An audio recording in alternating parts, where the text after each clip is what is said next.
Sometime last week, somebody sent me a copy of the interview of Andres Bautista, former Commission on Elections chairman and former PCGG officer. And he was being interviewed by the girl, the lady who made this movie on Imelda Marcos, The Kingmaker. I'm sure many of you may have watched it already because I think it's on YouTube. Her name is Lauren Greenfield. I can't even pronounce the name quite well. She produced, I don't know if it's a documentary. A documentary means it's based on documents, isn't it? Or something that's factual. But anyway, she produced something entitled The Kingmaker, and this is about Imelda Romualdezes Marcos. And then she and Andres Bautista, they call him Andy as a matter of fact, were interviewed by somebody from the staff of Christian Amanpour.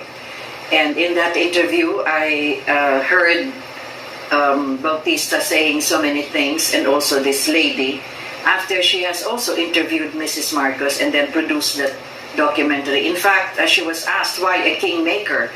Why did you call Imelda Marcos a kingmaker?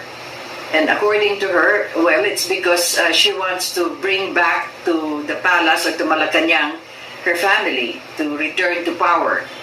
But who is it actually that's following? Because long before 1986 happened, Senator Bongbong Marcos was already in politics. He was already the vice governor of Ilocos Norte, the home province of his father and also his home province.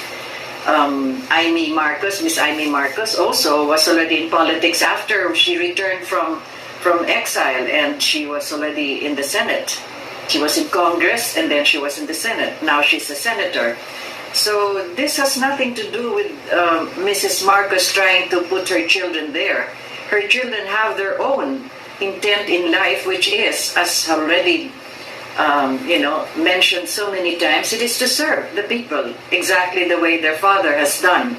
So it's not just following the footsteps of their father, but it is actually their intent, especially since they still have a very big following as far as our population is concerned, because you must recall that in the last presidential elections, they call it actually a snap election because Marcos moved the election for the president 1 year ahead of its actual time.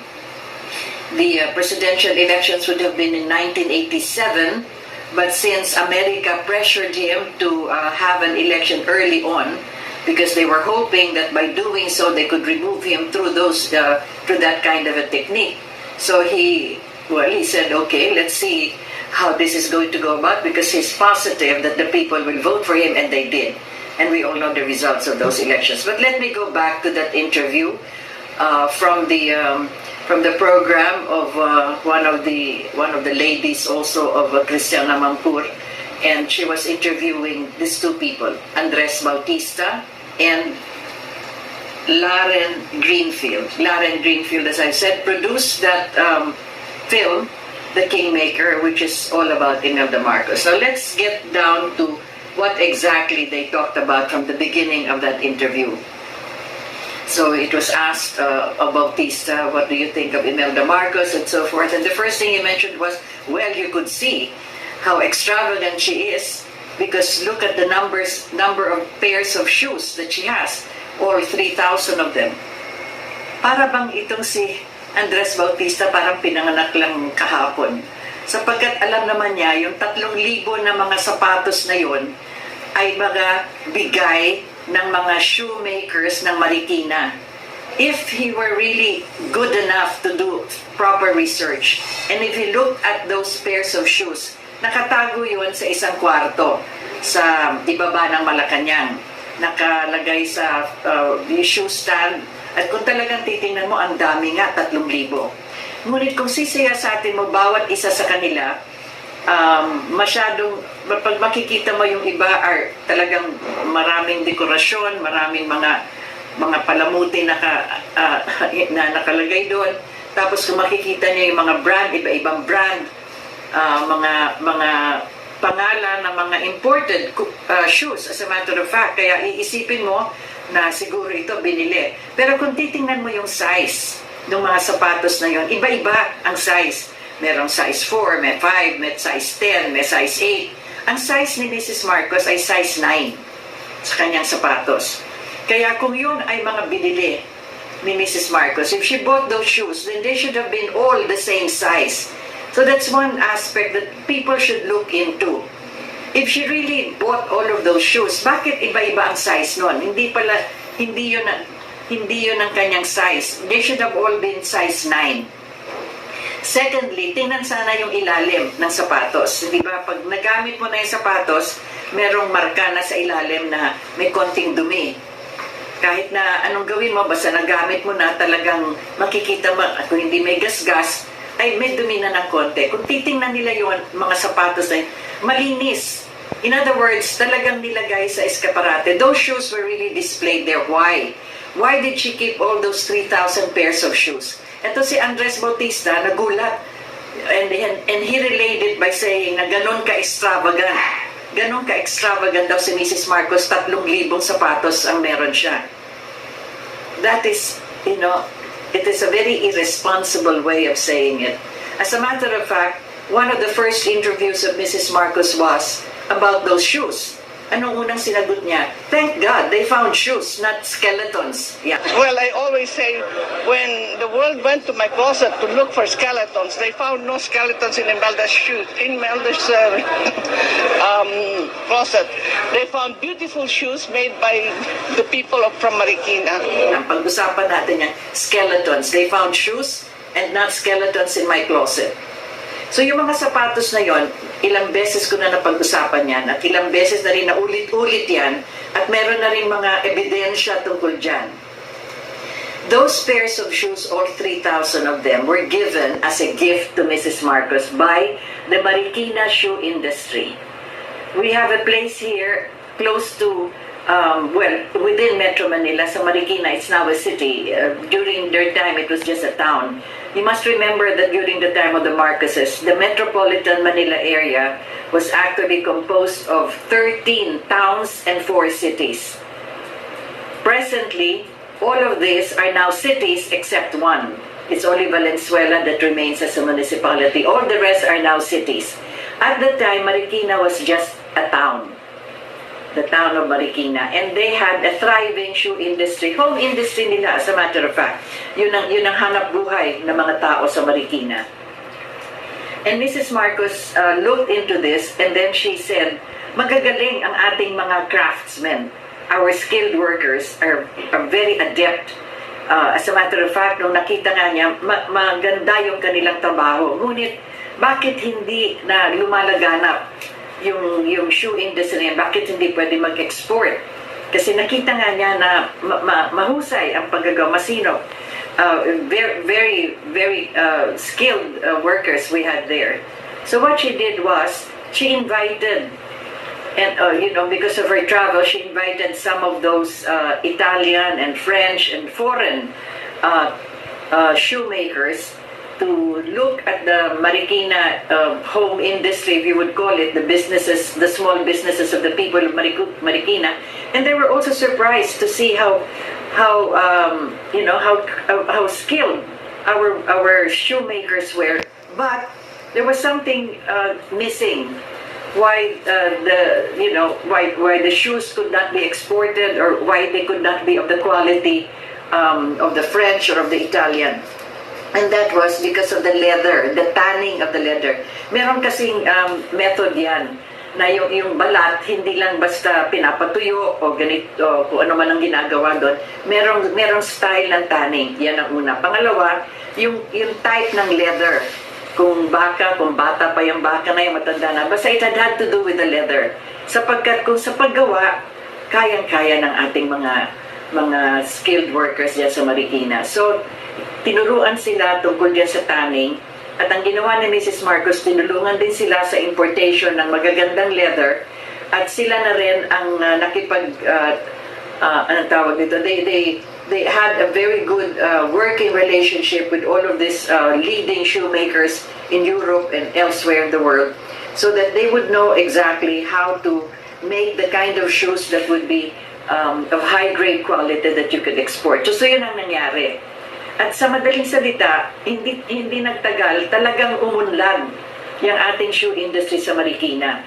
Marami silang nakuhang order long before, well, you know how it is nowadays, pag sabing made in China or made in India, made in Brazil, made in Mexico, yung mga sapatos, wala pang sinasabing ang made in the Philippines. Nauna pa tayo, as a matter of fact, sa paggagawa ng mga sapatos na may mga pangalan. Hindi ko na babanggitin, but these are foreign names. Usually you buy them in these high-end stores. Mga naka-exhibit yan sa mga malalaking tindahan at mga mahal. Nagawa natin yan. In fact, maraming nakuha sila mga kontrata na gumagawa sila ng mga sapatos. And then sometimes they also give the design that they want this kind, if it has to be, for instance, for royalty or for whatever. In other words, lumaganap yung shoe industry sa Marikina. And because of that, tuwing meron silang nagagawa. So whenever it is that they're able to produce a pair of shoes that is part of their export or something that they exhibit overseas, anything that they're proud of, nagre-regalo sila kay Mrs. Marcos.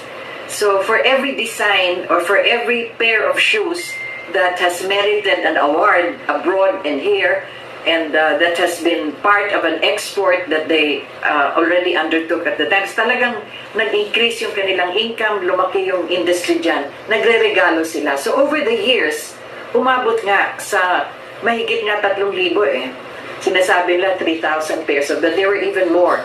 So lahat yan nakalagay doon sa escaparate, or the shelves that was there in one room in Malacanang. And what did they do? Itong mga dilaw talaga, mga kasamahan ni Mrs. Aquino, sabi lang, wow, tingnan mo, you know, Imelda is so frivolous and she's so extravagant and she has 3,000 pairs of shoes. How many can she wear in a day? Tandaan niyo yung ibang sapatos doon, mga high heels pa yan.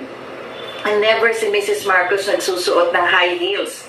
Naalala nyo na nagliligawan sila, na nakwento ko na ito sa inyo, na nililigawan. Nung una siyang nakita ni President Marcos, si President Marcos is only a congressman at the time, and he saw Imelda in the canteen of Congress, pero yung sa pag-upo lang niya, mukha talagang matangkad na dalaga, and when he approached her, that's exactly what he asked, kung pwedeng tumayo siya saglit. Tapos parang sinukat niya yung kanyang shoulders kay Mrs. Marcos, kay Imelda at the time.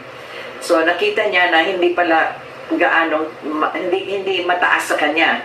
So Mrs. Marcos knew this. As a matter of fact, ingat na ingat nga siya, lalo na pagka naglalakad sila halimbawa, especially pag, sa television at saka kinukunan ng retrato, ayaw niyang makikita na parang mas matangkad siya kay President Marcos. Kaya hindi siya nagsusuot ng mga matataas na 3-4 inches na high heels. So it is really impossible na yung mga sapatos na nakita nila sa Malacanang, siya ang nagsusuot nun. Because she does not do this. Lahat ng mga kaibigan niya, and everybody knows that in Malacanang. As a matter of fact, karamihan nga nasuot niya parang step in a way. May tawag dun sa mga sinusuot niya nun. Kasi hindi ba nakakimona siya? Parang hindi naman bakya pero step in, yun ang suot niya. Hindi siya sapatos. First of all, it's comfortable. Second, it goes with her attire. And kaya nga sinasabi ko ito sapagkat kung talagang hindi lang sa research, pero kung talagang hindi madumi ang isip mo, magtatanong ka siguro, bakit ang tataas nito mga takon na ito? Sinusuot ba ito ni Mrs. Marcos? Kung tingnan mo yung ilalim, hindi naman pala ito gamit. Never used. Kung titingnan mo yung size, hindi naman pala ito yung kanyang size. Kaya you cannot even just checking on them, immediately say, look at all the shoes that Mrs. Marcos has. My goodness. And then you have this, how many? 35 years after, you have this person under, anong pangalan to? Andres Bautista. At sasabihin niya, yan, nakita ninyo kung gaano kagastos si Imelda Marcos, 3,000 sapatos yan. It is, it is so unfair to Mrs. Marcos. Because after all these years, this man, matalino naman daw yan, alam na niya siguro kung ano yung mga sapatos na yan. As a matter of fact, you go to Marikina today, they have a museum there. At least yung mga sapatos na retrieve nila, kasi marami na daw nawala yung sa Malacanang. yung mga natira na mga sapatos na sila rin na nagbigay kay Mrs. Marcos, ginawa nila ng museum sa Marikina. It is there exhibited to show that at one time, during the time of Imelda Marcos, we had a very thriving shoe industry in Marikina. Kaya yun parang rekwerdo nila na once upon a time, talagang kilala sila sa buong mundo at marami silang negosyo na napalaki gawa nga ng tulong ni Mrs. Marcos. It is there. There is a museum there in Marikina where you have some of these shoes kasi marami na nga nawala exhibited. And you can talk to some of them who probably are still alive or their sons and daughters who are still in the shoe industry, and they will tell you that indeed, these were the gifts that they gave to Mrs. Marcos as a token that that pair of shoes, for instance, has a name brand, one of those big names in Europe, and they're able to make it, and they're able to export it, and they're doing that precisely for those companies or for those shoe stores. That is the story of the shoes.